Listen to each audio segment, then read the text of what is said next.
Hello and welcome to Aviadev Insight Africa, the podcast offering a window to the world of African aviation. I am your host, John Howell, CEO and founder of Aviadev Africa.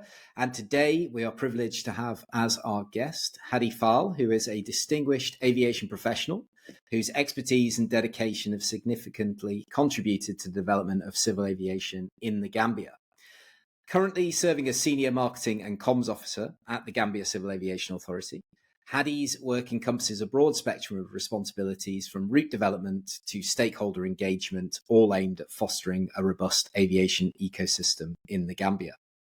Haddy joined us in Zanzibar for Aviadev earlier this year, and today we're going to explore a little bit more about the challenges and objectives for Gambia when it comes to aviation development, both from a route development perspective and infrastructure development perspective, and the other items on the agenda as well. So let's get started, and a warm welcome to your podcast debut. Haddy, welcome to the podcast. Thank you, John. Thank you for having me. Let's get straight into it. I obviously gave a little bit of an overview as to your role within the CAA. And I think what's really interesting for people, we've never done a podcast and we're 350 episodes in with the Gambia, is to understand a bit about where you are when it comes to connectivity and where you're connected to at the moment. Thank you, John. I think that's very important for people out there to know about our little Gambia. I'm sure Gambia is a tourist destination as well, and we are known for tourism outside. And we're focused on two complementary tracks. Obviously, first is strengthening regional West African connectivity and selectively pursuing short and medium haul leisure and diaspora market in the Europe and West Africa that directly feed our tourism economy. Since we are big on tourism and our main focus is on tourism. So we are connected mainly in regional. We are connected to Dakar, Ghana, Nigeria, and Togo, Freetown. Yeah, I think basically we're connected. Regional connectivity is key, and then we're really connected on those sides. And we are, however, since it's on Gambia is solely on tourism, but we are also looking at regional tourism. So we are focused on that. Yeah, Gambia has been a really popular destination for the British going abroad. It's got amazing wildlife, very popular with bird watching and things like that. And it's got the river and everything else. And it's very interesting what you say from a connectivity perspective. So a lot of that is regional connectivity into hubs through airlines like Askai and these kind of airlines that are within the region, trying to then connect onwards people from the Gambia to other parts of the world. And Gambia doesn't have a national airline, but it does also, it's quite unique in that you're quite seasonal, as you said, from a tourism perspective. So where do you see the opportunity for growth and for development, both within Africa? Because I'm very interested to hear what you said about trying to get more African tourists and African connectivity, but also then within Europe or even further afield. Like, where is the focus and the strategy for Gambia at the moment? I think the focus would be both regional and international, because we're already known for international. We're known for Gambia being a tourist destination. So that's there. Our proximity to the UK, for example, is beneficial to us because a lot of airlines would realize that Gambia is actually close to UK. Yeah, I think the thing with the Gambia in the UK or Western Europe is you can actually get there with a narrow body aircraft. You don't have to deploy a wide body aircraft, right? So you'll get a 737, an A320, an aircraft like that to be able to come down. And of course, Gambia is surrounded by Senegal, right, geographically, but is an English speaking country, which then, of course, is a slightly different market than, say, Senegal would be for tourists. Senegal gets a lot of French tourists, Gambia gets a lot of British tourists for obvious reasons. So how is that, the connectivity with the UK? You find this is mostly seasonal charter operators bringing in tourists for a particular period of time on a package? Yeah, it's usually seasonal. That is why we have October to early April, May. That's when we have the tourist season. So it's mostly seasonal. But that's why we are trying to focus on regional as well, because we are trying to focus on all year round activity, not just seasonal. So that is where the regional connectivity comes in. That's where we're trying to connect with countries around the sub-region. Yeah, and it's a sensible strategy because, as we said before, you don't have a national airline, so you're relying on these other regional players to connect and uplift your country. So, yeah, you've talked a little bit about obviously some of the markets that exist to and from the Gambia, but how do you balance the regional connectivity within the West African region with the ambition of attracting the long-haul international carriers? I would say it's deliberate, like it is a stage approach. First, we solidify feeder traffics, like I said, across West Africa. Example, when new service, we also provide new service and block permit facilitation for regional operators. So the market density grows. As regional connectivity strengthens, it creates a reliable connecting flow and a higher load factor that makes longer routes commercially viable. So simultaneously, we pursue targeted partnerships and incentives for seasonal or scheduled services from leisure and diaspora markets to demonstrate demand and build a case for a year-round long-haul services. Yeah, really well explained. Yeah, it's symbiotic. You need the regional connectivity to be able to feed the international, unless it is a point-to-point service, which, is tricky. As I said before, if you're deploying a wide body aircraft, it's a huge number of seats. So some of these markets benefit because they can be served with a narrow body aircraft. On top of that, we offer block permits, which allow airlines to operate multiple flights over a period with just one approval instead of applying for each flight individually. That saves time, cuts red tapes, and makes it much easier to test and sustain new routes. For example, if an airline in Lagos or Accra wants to fly into Banjul 2 or 3 times a week, they can do so on the one single permit. You don't have to keep applying for the same permit each time you fly to Banjul. So instead of filling paperwork for every single flight, the result is stronger regional single connectivity. So more passenger flow through Banjul and a denser market that also makes the business case for long haul carriers. And for airlines, it's a low risk. Yeah, it's understanding that aviation is the lifeblood for the tourism market. So you've got to make it easy and attractive for the airlines to actually come in. And we'll come to that in a minute about really going into depth about what's the business case for the airlines. But let's just talk a little bit about Banjul as the international airport itself. Is there some infrastructural developments going on? And you've talked a little bit about policy developments to make it more attractive with the single permit. But how is it positioned to become a hub for the region, or at least a destination in its own right from an infrastructural perspective? For an infrastructure perspective, I think we're doing 3 things in parallel. One would be airport infrastructure upgrades and airfield and air navigation works, also policy and commercial facilitation. So when it comes to infrastructure, on the infrastructure side, we are investing in Banjul capacity to handle more and larger aircrafts and smoother passenger flows, which includes an open tender for a brand new terminal that would improve capacity and the travel experience and improve passenger processing. So we are also looking at decoupling. I know a lot of airports and civil aviation in other countries, they have already decoupled, but for the Gambia, we're still together. The civil aviation is still managing the Banjul International Airport. So we're looking at decoupling airport operations from regulatory functions. There is a plan to create a new airport management company separated from the regulatory oversight. I think that's a really interesting point, and we've seen that across Africa.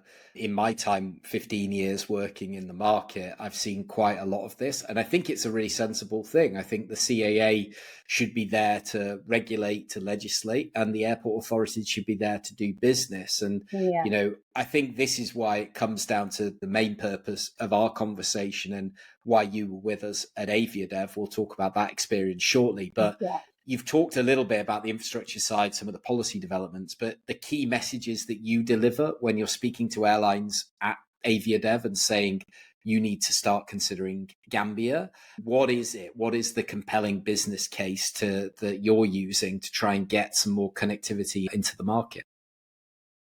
First, When I just started the podcast, I mentioned that Gambia is known for tourism.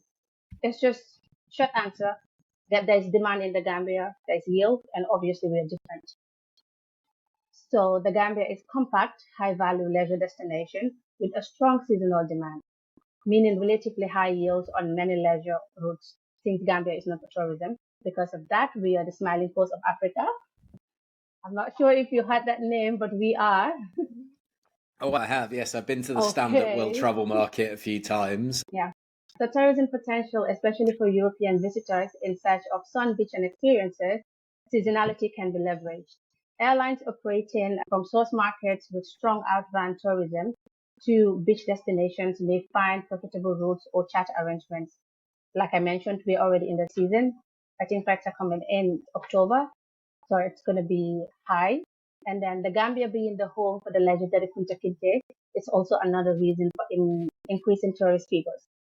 So there is a growing demand for inter-West African travel with economic growth, cross-border trade, business travel, diaspora movements, and there is growing demand for reliable regional connectivity where Banjul could serve as a node in those regional networks.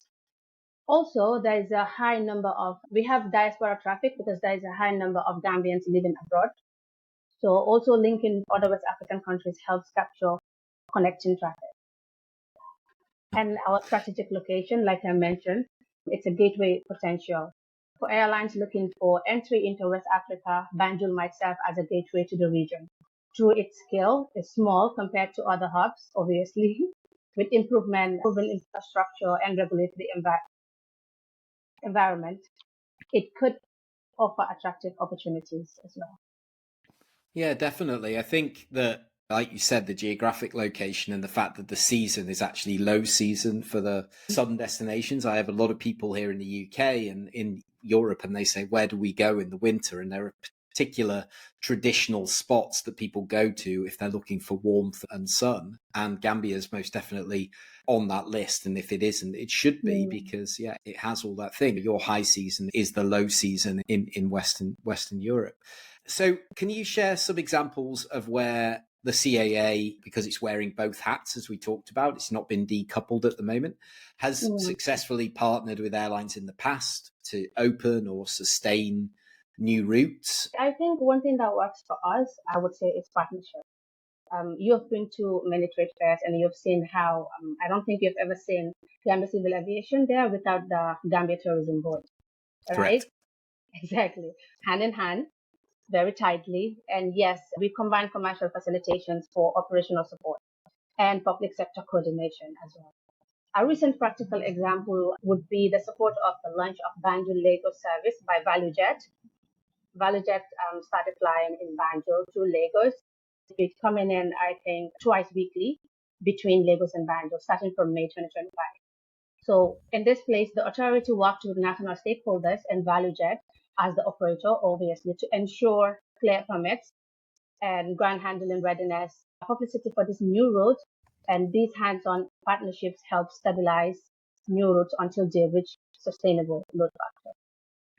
I'm just really interested in that particular route. Like, what drove that route and what drives the success of that route? Is that a business? Is that mostly business travel? Is that the case? Or are people using it to connect on from Lagos to somewhere else? I think it would be both, because we have a lot of people, let's say mice traveling, they go for these events in Nigeria, and then we have corporate events as well. And people would just want to go explore other countries as well. Last year, we had a marketing campaign in Nigeria.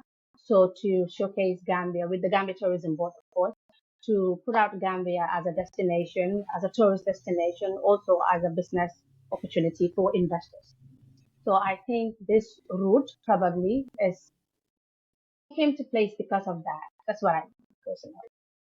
Yeah, it's a huge outbound tourist market in Nigeria, and for people from Nigeria to be able to get the experience of Gambia within the region. And there's a lot of similarities, one of which is, of course, the food. I know there's big competition who's got the best jollof rice. And I believe Gambia keeps winning the awards. Is that right? Yeah, we keep winning the award. I think even yesterday, there was a news out yesterday that we actually won again. So there is no fight over that again. I think we've moved past that level. Gambian jollof is obviously the best. It's one thing having an opinion on aviation in Africa. I would never enter the jollof rice wars because I think That's very smart of you. definitely. It But would I do save see you a that. I lot of keep seeing that trouble. Gambia is doing well. Absolutely. I keep seeing that. Let's talk about your experience and the Gambia's experience with Aviadev, because Gambia's been a partner of Aviadev for a few years. But actually this Zanzibar experience was your first event. So give us your kind of impressions of the event, your experience, and being part of that community that we try and bring together each year. And then, of course, through the year, through the podcast and other engagements that we do as well. Personally, I think Aviadev has been one of the biggest and most insightful aviation event that I've been to as a young aviation professional. I came back and I was so popped up. I was so hyped. It brings together airports, tourism boards, route planners, and operations into the same room. Our participation as GCAA helps us make direct focus contacts during the event. And personally, I have learned practical incentive structures and partnership models other small island destinations have used. Example, Zanzibar, the host island, and also Madagascar. I think the community it brings together is action oriented and it's perfect for a market like the Gambia, where targeted partnerships and seasonal strategies can quickly move the needle. Yeah.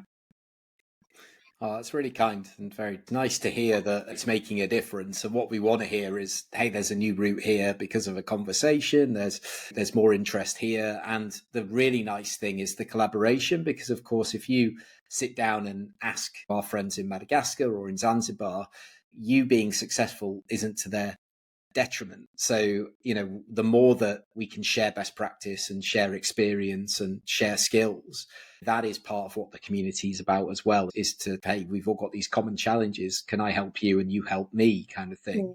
And we're seeing a lot of that from a collaboration perspective, airline to airline, airport to airport, destination to destination, and almost setting up partnerships and twinning is a really nice way to do it. So yeah, we're pretty excited to be in Botswana next year, and obviously it'd be great to have the team with us again.